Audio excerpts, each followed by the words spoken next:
একদিন বাতাস এবং সূর্য কথা বলছিল। তারা তর্ক করছিল কে বেশি শক্তিশালী। অনেকক্ষণ পরে তারা নিচে একজন যাত্রীকে দেখল, যিনি একটি উষ্ণ কোট পরেছিলেন। সূর্য বলল, চলো আমরা একটি প্রতিযোগিতা করি। যে আগে যাত্রীর কোট খুলতে পারবে সে হবে শক্তিশালী। প্রথমে বাতাস চেষ্টা করল।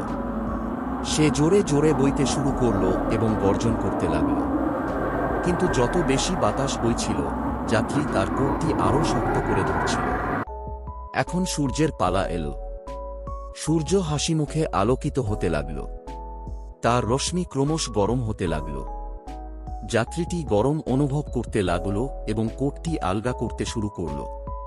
শেষে যাত্রী এত গরম লাগল যে সে তার কোটটি খুলে ফেলল। এভাবে সূর্য জয়ী হল। সে প্রমাণ করল কোমলতা এবং ভালোবাসা দিয়ে কাজ করা অনেক বেশি কার্যকর কঠোরতার চেয়ে। এই কাহিনী আমাদের শেখায়, দয়া এবং কোমলতা সবসময় ভালো ফল দেয়।